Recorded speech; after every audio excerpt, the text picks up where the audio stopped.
नमस्ते, आप सभी का स्वागत है आज की इस परिचर्चा में।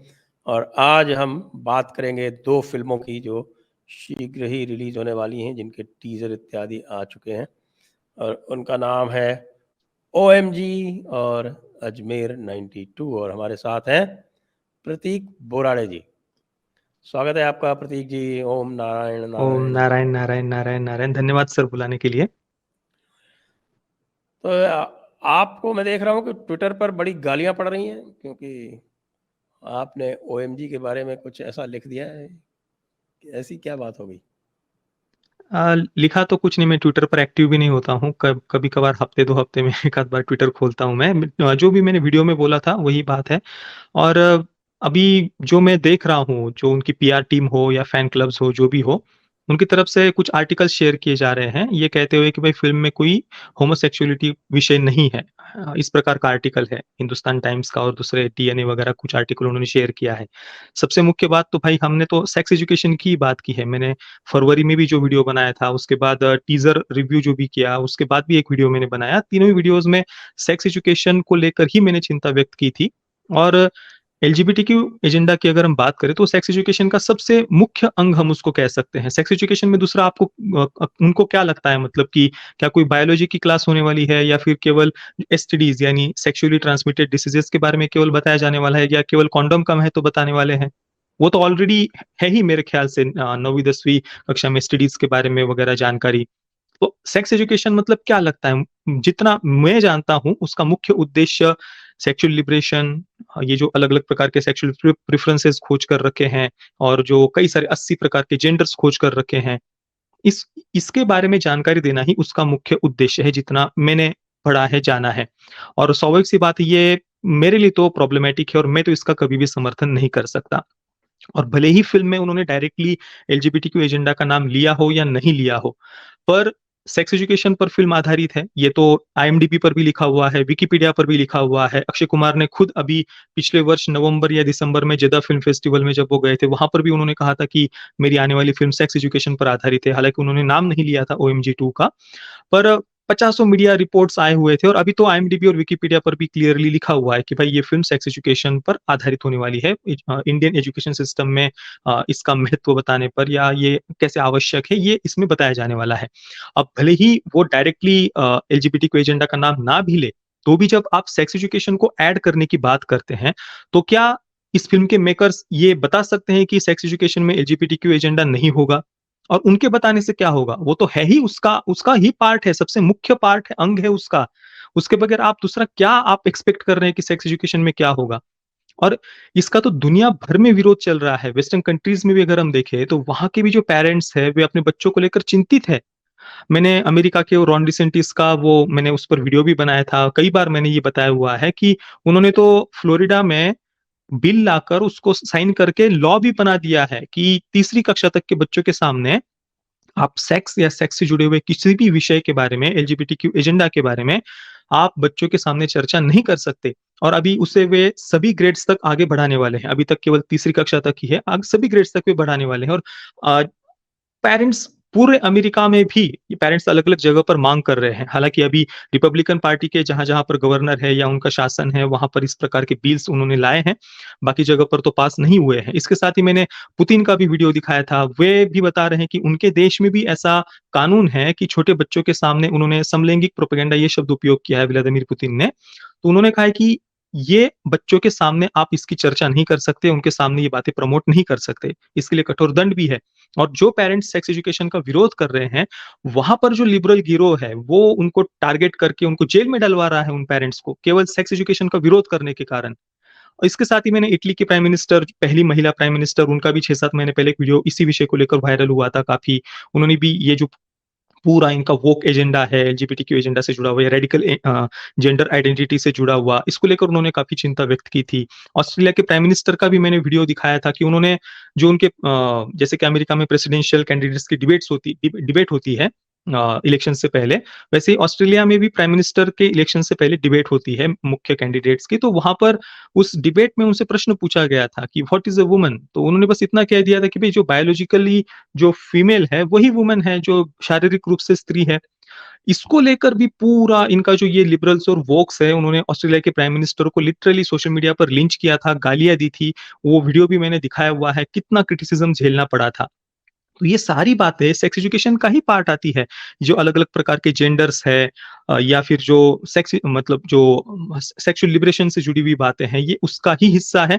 और जब आप सेक्स एजुकेशन को प्रमोट करने का उद्देश्य बताते हैं, तो ये बातें उसके साथ में आती है। और सबसे ज़्यादा प्रॉब्लमैटिक बात तो ये है कि आप हमारे आराध्य, हमारे ईश्वर को बीच में लाकर, उनको सामने रखकर आप ये बातें कैसे क्यों प्रमोट कर रहे हैं? आप अपने फेस वैल्यू पर, अपने चेहरे पर आप ये बातें प्रमोट करिए। आप शिव जी को बीच में ला रहे हैं।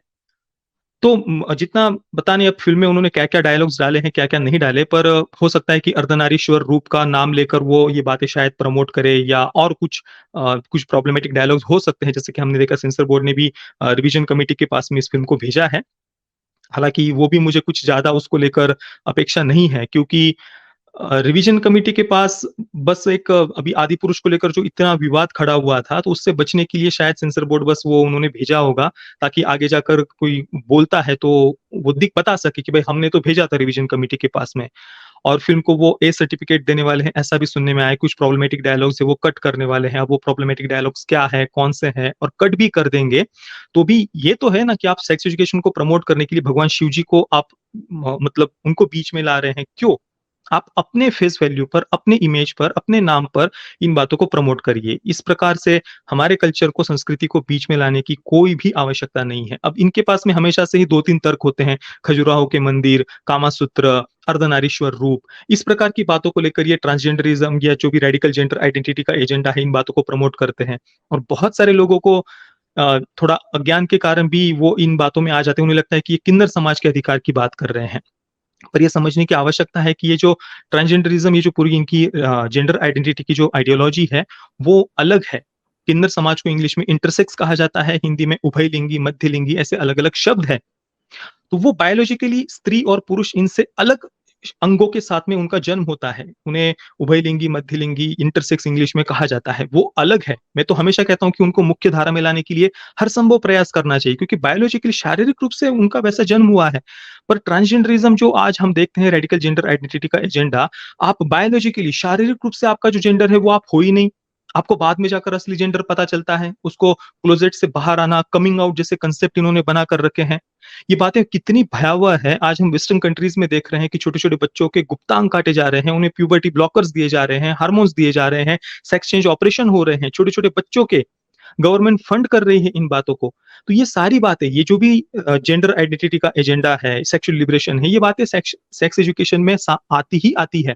और टीज़र से हमें जो पता चल रहा है, छोटा बच्चा जो आत्महत्या कर रहा है ट्रेन के सामने आकर के, अब उस सुसाइड को रोमांटिसाइज़ करके ही आगे इस विषय को वो बढ़ाने वाले हैं कि उस बच्चे को शायद पता नहीं किस कारण से वो पीड़ा में है, डिप्रेशन में है, क्या स्कूल में उसको परेशान किया जाता था, दूसरे बच्चों के द्वारा किया जाता था, तो क्यों किया जाता था? इसको लेकर अभी कोई जानकारी नहीं है। हो सकता है कि उस बच्चे को वो किन्नर समाज से दिखा दे या और कुछ उससे गलती हुई हो, पता नहीं किस कारण से वो डिप्रेशन में या एंग्ज़ायटी में उसको दिखाया जाएगा। फिर उसकी आड़ में पंकज त्रिपाठी का जो कैरेक्टर है, वो शायद केस लड़ेगा इसके अगेंस्ट। तो और फिर वो मुख्य उद्देश्य तो सेक्स एजुकेशन को प्रमोट करना ही है, जो मेरे अनुसार तो प्रॉब्लमैटिक है, गलत है। जी हाँ, मैं देख रहा था कि विकिपीडिया में भी जो रेफ़रेंस किए गए हैं, जो न्यूज़पेपर के क्लिपिंग्स जो रेफ़रेंस किए गए हैं, उसमें ये बार-बार यही कहते हैं कि साहब we are going to tackle an important social issue, और वो सोशल इश्यू इस माध्यम से कर रहे हैं। और ये जो आपने कहा कि इसको जो है अभी-अभी परसों ही समाचार आया था कि इसका जो सर्टिफ़िकेट है उसको रोक लिया गया है और इसको रिवीजन कमेटी के पास भेज दिया गया है। तो इसका क्या अर्थ है? पहले ही बता रहे हैं कि इसको ए सर्टिफिकेट मिला है, तो इसका मतलब ये it is not fit for universal viewing. जो इनकी पुरानी फ़िल्म थी ओएमजी, वो तो यू सर्टिफिकेट के साथ थी। हाँ, वो पिछली उस फ़िल्म में अभी यहाँ पर विषय ऐसा है ना कि ये एक सेक्स एजुकेशन का विषय जो हमें पता चल रहा है, कम से कम अभी आईएमडीबी पर अभी है या नहीं, उन्होंने चेंज किया है, मैं एक बार चेक कर लेता हूँ। क्योंकि कल तक तो दिख रहा था, 1 मिनट, अभी आईएमडीबी का पेज खुल रहा है। विकिपीडिया से शायद उन्होंने वो इन्फॉर्मेशन हटा दी है, हाँ, पता विकिपीडिया नहीं पे अब जिस नहीं है। हाँ, आईएमडीबी पर अभी भी है, विकिपीडिया से उन्होंने हटा दी है, आईएमडीबी पर अभी भी है। इसका एन स्क्रीनशॉट अनहैप ले लीजिए, स्क्रीनशॉट ले लीजिए। हाँ, ये तो स्क्रीनशॉट मेरे पास है ही और आईएमडीबी पर भी होता है। An unhappy civilian will ask the court to mandate sex education in schools in a dramatic yet amusing courtroom play. ये अभी भी आईएमडीबी पर लिखा हुआ है। तो अ, सेंसर बोर्ड ने जो अभी रिवीजन कमेटी के पास में भेजा है, तो वहाँ पर मुझे लगता नहीं कि फ़िल्म को वो रोकेंगे, या हो सकता है कि बस वो ए सर्टिफ़िकेट के साथ में रिलीज़ कर दे। बैन तो करेंगे ऐसा लगता नहीं है वो, मतलब ये तो बहुत बड़ा आश्चर्य हो जाएगा अगर सेंसर बोर्ड इसको बैन करने का निर्णय लेती है, क्योंकि वैसा संभावना मुझे बहुत कम लगती है। ज़्यादा से ज़्यादा ए सर्टिफ़िकेट को लेकर इसके मेकर्स सुप्रीम कोर्ट में जा सकते हैं और वहाँ पर फिर केस चलेगी और सुप्रीम कोर्ट भी बैन करेगा, ऐसा मुझे तो नहीं लगता। ज़्यादा से ज़्यादा डिस्क्लेमर वगैरह शुरुआत में वो डाल देंगे, हम किसी की भावनाओं को आहत नहीं करना चाहते, ये सब काल्पनिक है वगैरह-वगैरह। पर कुल मिलाकर सब्जेक्ट प्रॉब्लमैटिक है। कम से कम आपको सेक्स एजुकेशन को प्रमोट करना है तो शिव जी को बीच में लाना, उसको लेकर कोर्ट रूम ड्रामा, तो ये सही नहीं है। आपको अपने तरीके से अलग से इन बातों को प्रमोट करना है तो करना चाहिए। जी हाँ, जी हाँ। और शिव जी को ही क्यों ला रहे हैं, जीसस को ले आते।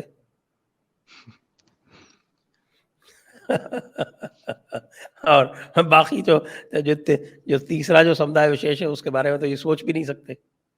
बिल्कुल सर। और ये अब हमेशा से ही वामपंथी में, जैसे कि मैंने कहा, खजुराहो, कामासूत्र, इन शब्दों इनको ऐसे 2-3 उनके पास है ये कहने के लिए कि भाई हम तो बहुत लिबरल थे पहले से ही। देखिए, सबसे पहली बात तो जो शारीरिक संबंध स्त्री और पुरुष का बनाने को लेकर है, उसको भी एक पवित्र एक यज्ञ की तरह ही बताया गया है। आप उसको लेकर भी कोई हम सेक्सुअली ऑब्सेस्ड हो जाए या उसके पीछे ही दिन-रात हम सोचते बैठे। आप केवल कामासूत्र का एक नाम ले रहे हैं, दूसरी तरफ तो हमारे वेद है, उपनिषद है, पुराण है, षट्दर्शन के षट्शास्त्र है, अलग-अलग गीताएँ हैं। सब जगह पर हमें संयम की महिमा देखने को मिलती है, वीर्य रक्षा की, ब्रह्मचर्य की महिमा देखने को मिलती है। तो इतने हमारे हज़ारों-हज़ारों दूसरे ग्रंथों को छोड़कर इनको बस ले देकर आकर कामासूत्र पर ही आकर के रुकना है। और कामासूत्र भी कोई जीवन में सफल होने का या मोक्ष प्राप्ति का साधन को लेकर तो वो कोई ग्रंथ नहीं लिखा गया था, और उसमें भी एक पवित्र यज्ञ की तरह स्त्री और पुरुष के संबंध को उसमें बताया गया है। अब इनके जो अलग-अलग इतने सारे जो सेक्सुअल प्रेफरेंसेस खोज कर रखे हैं, पैनसेक्सुअलिटी, ओमनीसेक्सुअल है, बायसेक्सुअल है, या ये जो भी बातें हैं, चलो धारा 377 हट गई है, जिनको जिसके साथ संबंध बनाना है, आपको सुप्रीम कोर्ट ने अधिकार दिया, आप बिल्कुल बना सकते हैं। आपको वो अपने व्यक्तिगत जीवन में क्या कर रहे हैं उससे कोई मतलब नहीं है। पर जब बात आती है सेक्स एजुकेशन की, मतलब आप बच्चों को यहाँ पर टारगेट कर रहे हैं, बच्चों को पढ़ाने की बात कर रहे हैं। तो क्या उनमें ये विषय नहीं आने वाले, जो भी सेक्सुअल प्रेफरेंसेस से जुड़े हुए हो या जेंडर आइडेंटिटी से जुड़े हुए हो, क्या ये विषय नहीं आने वाले? स्वाभाविक सी बात है, ये विषय उसमें इंक्लूड होंगे ही। तो ये मुख्य प्रॉब्लम है कि बच्चों को इसमें नहीं लाना चाहिए, और सेक्स एजुकेशन का बच्चों से क्या मतलब है? उनको क्या आवश्यकता है इन सब बातों को बचपन में जानने की? वो अपने करियर पर फोकस करें, पढ़ाई पर ध्यान दें, भविष्य में आगे बढ़ने के लिए और भी पचासों अलग-अलग प्रकार के विषय हैं। और अगर फ़िल्म के मेकर्स या जो भी अपने आप को बहुत लिबरल मानते हैं, वे सेक्सुअल अब्यूज़ या महिलाओं पर होने वाले अत्याचार इसको लेकर चिंतित है, तो भाई आप स्कूलों में एक धार्मिक शिक्षा का अलग से एक सिलेबस शुरू कर दीजिए, जिसमें गीता का ज्ञान पढ़ाया जा रहा हो, इंद्रियों पर संयम की बात पढ़ाई जा रही हो, मनोनिग्रह पढ़ाया जा रहा हो। तो वो तो करना नहीं है, मन को तो हमें कंट्रोल नहीं करना है, इंद्रियों को तो संयमित नहीं करना है, क्योंकि इनका एजेंडा कहता है कि भाई मन को हमें बाँधना नहीं चाहिए, मन को अगर बाँधेंगे तो वो आगे जाकर के एकदम एकदम ऐसे एक्सप्लोड हो जाएगा, आपको मन को रोकना नहीं चाहिए। जो आपकी इच्छाएँ हैं उनको उनके पीछे हमें भागना है, या हम अपनी इच्छाओं को पूरे कर रहे हैं तो तुम्हें क्या प्रॉब्लम है? समाज को क्या प्रॉब्लम है?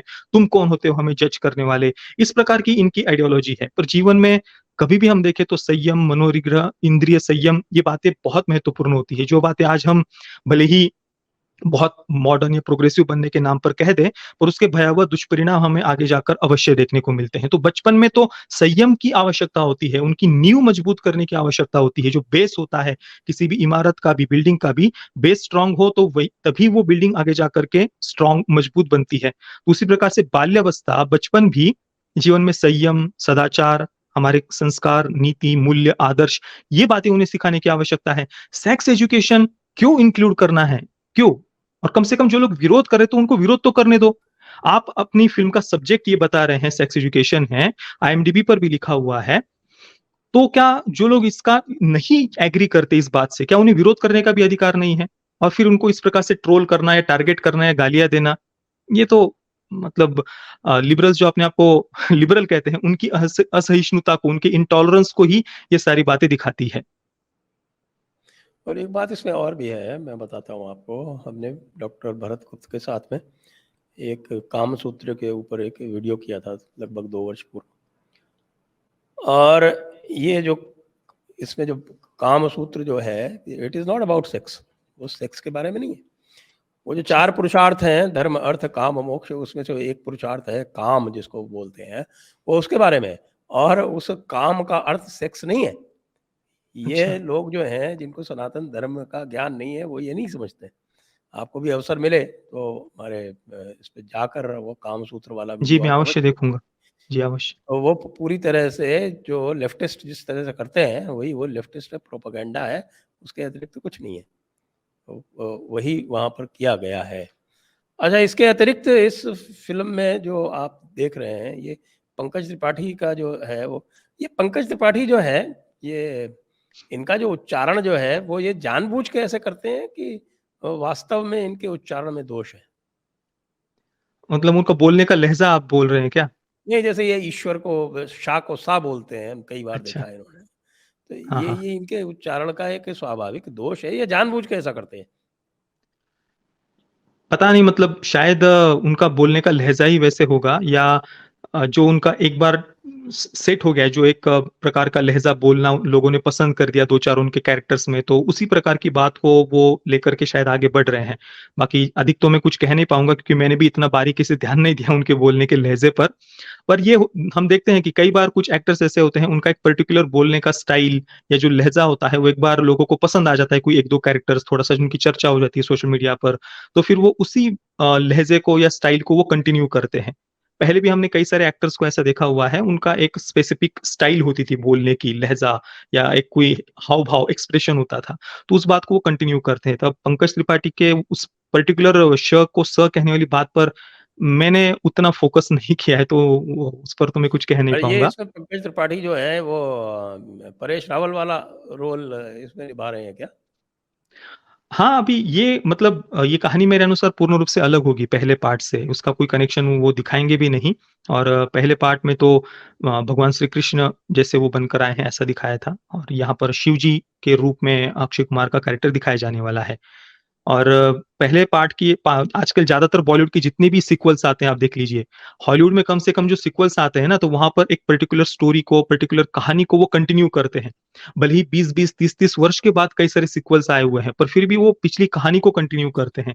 बॉलीवुड में ये है कि ये किसी कैरेक्टर को डेवलप करे, उस पर मेहनत करे, उसको आगे कंटिन्यू करे, वो नहीं होता इनसे। ये एक ब्रांड जैसे क्रिएट हो जाता है, जैसे कि हेरा-फेरी हो गया। हेरा-फेरी में तो चलो फिर भी उन्होंने कहानी को कंटिन्यू किया था, फिर हेरा-फेरी में। पर बाकी आप जितने देखेंगे तो पिछली कहानी को ये कंटिन्यू नहीं करते। उस ब्रांड का, उस नाम का यूज़ कर लेते हैं और एक अलग ही कहानी वो शुरू कर देते हैं। जैसे हाउसफुल सीरीज़ हम कह सकते हैं। या सिंघम को लेकर भी आप देखेंगे तो पहले पार्ट में कुछ अलग ही हीरोइन है, दूसरे में कुछ अलग ही है, तो कोई इनका ही लिंक अपने आप में बैठता नहीं है। सीक्वल बस इसलिए होता है कि एक पहली फ़िल्म हिट हो गई थी, तो उसके नाम से हम एक और पार्ट लेकर के आ जाएँगे, तो ऑडियंस आएगी देखने के लिए। तो वो जो एक मेहनत दिखनी चाहिए कहानी और कैरेक्टर्स को डेवलप करने पर, वो बॉलीवुड के फ़िल्म मेकर्स में तो नहीं दिखती है। जी। अब दूसरी बात कर लेते हैं, दूसरी फ़िल्म कल उसका टीज़र आया है, अजमेर 92। तो ब उसके बारे में आपका क्या विचार है? उस टीज़र के देखिए, बारे में? जी। अजमेर 92 अचानक से ही बीच में उन्होंने कुछ अभी 1 डेढ़ महीने पहले ही उसका एक पोस्टर उन्होंने रिलीज़ किया था। अचानक से फ़िल्म सामने आती है, कब उसकी मेकिंग शुरू हुई, कब मुहूर्त के भी कई सारे फ़ोटोज़ वगैरह शेयर किए जाते हैं। कभी भी किसी फ़िल्म को शुरू किया जाता है, तो उसके मुहूर्त के फ़ोटोज़ उस फ़िल्म के जो प्रोडक्शन हाउस है, उनकी तरफ से शेयर किया जाता है कि भाई इन-इन एक्टर्स को हम ले रहे हैं, ये हमारी टीम है, आज से हम शूटिंग शुरू कर रहे हैं। तो ऐसा कुछ भी इस फ़िल्म के बारे में तो देखने को नहीं मिला था। 1 डेढ़ महीने पहले अचानक से इसका पोस्टर रिलीज़ कर दिया जाता है। और अभी जो कल अभी 24 घंटे पूरे हो चुके हैं, 1 मिनट और 7 सेकंड का 6 सेकंड का ये पूरा टीज़र है। इसमें देखिए, बजट बहुत ही कम बजट के साथ में बनी हुई फ़िल्म ये लग रही है। डायरेक्शन भी कुछ ख़ास ऐसा नहीं लग रहा, जो एक काफ़ी हम पर इम्पैक्ट छोड़े या प्रभाव छोड़े, ऐसा कुछ नहीं दिख रहा। बस जल्दी-जल्दी में उन्होंने जैसे कंप्लीट कर दिया हो हड़बड़ी में, ऐसा कुल मिलाकर लग रहा है। परफ़ॉर्मेंसेज़ भी उतने नहीं लग रहे अच्छे कुल मिलाकर।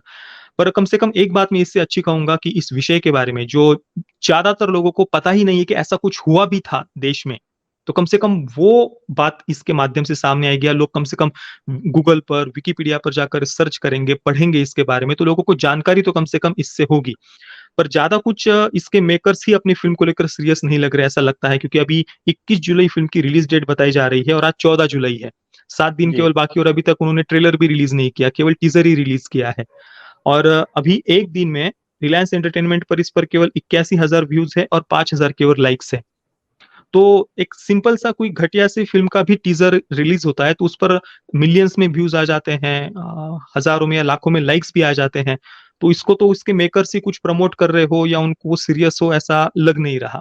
पता नहीं, शायद ट्रेलर आने के बाद में उसका प्रमोशन वो शुरू करेंगे, जो 1-2 दिन में शायद वो रिलीज़ करेंगे रिलीज़ से पहले। पर कुल मिलाकर उतना कुछ ज़्यादा एक्सपेक्टेशंस मेरे तो नहीं है इससे। टेक्निकली भी कुछ ख़ास ऐसी नहीं लग रही बनी हुई। अच्छा, इसमें एक जो दी अजमेर फाइल्स के नाम से एक पहले वेब सीरीज़ बनी थी, अब समाचार ये आ रहा है कि उसको जो है वो एज़ अ फ़िल्म रिलीज़ करेंगे। तो अच्छा, जैसा आप मैंने पहले कह रहे थे, जी, जी। आप जैसा पहले कह रहे थे कि ये जो अजमेर 92 है, ये शायद वो अजमेर फाइल्स को डीरेल करने के लिए बनाई गई तो नहीं है क्या? जैसे शिकारा बनाई गई थी कश्मीर फाइल्स को डीरेल करने हाँ, के लिए। अब हो सकता है ऐसा कुछ, जब फ़िल्म हम अभी 1 ही हफ्ता बाकी है, 1 हफ्ते में फ़िल्म आएगी तो वो देखकर ही हम कुछ कह सकते हैं। बाकी अगर अजमेर फाइल्स को वो फ़िल्म, हाँ, फ़िल्म में बनाया जाएगा, वेब सीरीज़ अजमेर फाइल्स को एक फीचर फ़िल्म में बनाया जाएगा। कुमार तौरानी और हाँ, तो ये न्यूज़ मैंने पढ़ी नहीं थी, आपने बताया। जी तो हाँ, जी हाँ। हाँ, ये अच्छी बात है कि फ़िल्म में वो बनाएँगे, क्योंकि वेब सीरीज़ अगर वो बनाते हैं, तो कोई बड़ा ओटीटी प्लेटफ़ॉर्म तो उसको परचेज़ करेगा नहीं। आप चाहे नेटफ्लिक्स हो, अमेज़न प्राइम हो, लगता नहीं कि वो ऐसे कंटेंट पर वो पैसा लगाएँगे। तो ये अच्छी बात है कि फ़िल्म के रूप में रिलीज़ करेंगे, और अगर अच्छी बनती है फ़िल्म, तो थिएटर में बिल्कुल उसको अच्छा सपोर्ट मिलेगा और लोग देखने के लिए जाएँगे। बस अच्छी तरीके से बनी हुई होनी चाहिए। कम से कम कंटेंट इतना दमदार, पावरफुल होना चाहिए कि अ, एकदम से अंदर से झकझोर दे, या हम जो भी है, उस विषय को उतनी ही सत्यता के सामने लाने की आवश्यकता है, और लगता है कि अभिषेक दुधैया वो करेंगे ऐसा, उनके अच्छी इंटेंशन से ही वे फ़िल्म बना रहे हैं ऐसा। आपके माध्यम से मुझे उनके बारे में पता चला कि वे राष्ट्रवादी विचारधारा से ही है, तो उससे मेरे ज़्यादा एक्सपेक्टेशंस है, मैं तो कहूँगा। भले ही उनकी पिछली फ़िल्म भूज उतनी ज़्यादा बढ़िया बनी हुई नहीं थी, पर अगर उनका इंटेंशन अच्छा है, तो बाकी बातें उतनी मायने भी नहीं रखती है। बाकी अजमेर 92 तो टीज़र से तो कुछ ख़ास नहीं लग रही है। जी। अ, वैसे अजमेर कांड के बारे में मैं दर्शकों को बताना चाहूँगा, यदि आपको अधिक जानना है, तो अभी 4 दिन पहले ही हमने एक वीडियो उसके ऊपर बनाया है और उस समय एक जो सज्जन वहाँ रहते थे, अनिल नाकरा नाम के, उनके साथ में हमने पूरा उनका इंटरव्यू किया है क्योंकि उनको इस कांड के बारे में बहुत अधिक निकटता से जानकारी थी, तो वो उन्होंने उसमें शेयर किया है और वो वीडियो इस समय काफ़ी चल भी रहा है, 1.5 लाख व्यूज़ उसके हो चुके हैं पहले से ही। जो लोग और देखना चाहते हों, अजमेर कांड के बारे में जानना चाहते हों, अजमेर 92 या अजमेर फाइल्स देखने के पहले, तो वो कांड क्या था, वो वहाँ आपको विस्तार से पता चल जाएगा। और ये भी है इसमें कि इसमें बड़े आपके दरगाह वालों ने बड़े ऑब्जेक्शंस किए कि साहब कि वो जो है हमको बदनाम किया जा रहा है। लेकिन तथ्य ये है कि ये जो दरगाह वाले जो हैं, इन्होंने उसका जो मुख्य आरोपी जिसको सज़ा हुई थी फारूक चिश्ती, जो उस समय वहाँ यूथ कांग्रेस का अजमेर यूथ कांग्रेस का अध्यक्ष था, उसको इन्होंने अपने यहाँ पर बहुत अच्छी पोज़ीशन पे रखा हुआ है। क्योंकि यह जो है कि आपने काफ़िर लड़कियों को अपनी हवस का शिकार बनाया, ये तो जो इस्लाम के मूलभूत सिद्धांत हैं उसके अनुसार उनके यहाँ अपराध माना ही नहीं जाता। उनके यहाँ तो इसको एक प्रकार से माना जाता है कि साहब कि ये तो इन्होंने एक तरह से सवाब का काम किया है। माले गनीमत बोला जाता है कि क्या साहब ये तो हमारा अधिकार है कि इनके ऊपर आच्छादित होना, इनके ऊपर अ, इनका शोषण करना ये इनका अधिकार है। तो इस तरह से उसको वहाँ पे दे रखा है। इस वीडियो में और भी विस्तार से उसकी जानकारी मिल सकती है, यदि वहाँ लोग जाएँगे तो। और आप इसके बारे में कुछ और कहना चाहेंगे? देखिए, फ़िल्म रिलीज़ होने तक हमें वेट करना चाहिए, ज़्यादा कुछ मतलब हम कई बार हम देखते हैं कि उत्सुकता में हम किसी चीज़ को सपोर्ट कर देते हैं और बाद में कुछ सही नहीं दिखती चीज़ें। तो कम से कम फ़िल्म अभी अगले हफ़्ते रिलीज़ होने वाली है, उसके बाद देखते हैं फ़िल्म। वैसे भी ज़्यादा कुछ नहीं लग रही बढ़िया बनी हुई फ़िल्म, पर फिर भी मैं तो यही कहूँगा, एक विषय और कहना चाहूँगा कि बॉलीवुड शायद पता नहीं कई सारे अच्छे-अच्छे सब्जेक्ट्स को जैसे वो खराब कर रहा हो, ऐसे लग रहा है। कई बार अभी जैसे ये फ़िल्म है, ये अगर नहीं चलती है, तो ये जो पूरा इनका लेफ्ट का इकोसिस्टम होता है, उनको एक बोलने का अवसर मिल जाता है कि देखो-देखो लोगों ने इस सब्जेक्ट को रिजेक्ट कर दिया, ये हेट स्प्रेड कर रहे हैं, उसको उन्होंने रिजेक्ट कर दिया। तो क्या जानबूझकर ऐसे अच्छे सब्जेक्ट्स को खराब किया जा रहा है? कई बार हम देखते हैं अलग-अलग विषय, हमने हाल ही के समय में विशेषतः पिछले 2-3 वर्षों में कई बार देखा है कि बाहर से एक तथाकथित राष्ट्रवाद का मुखौटा इन्होंने पहना, पर अंदर से कंटेंट कुछ और ही निकला है। तो कम से कम लोग अभी ये बातें समझ रहे हैं और अभी देखते हैं अगले हफ्ते जब ये फ़िल्म रिलीज़ होगी तो उसके बाद और ज़्यादा चित्र स्पष्ट हो जाएगा। जी, तो आपका बहुत-बहुत धन्यवाद प्रतीक जी। धन्यवाद सर। जय हिंद, वंदे मातरम। जी, वंदे मातरम।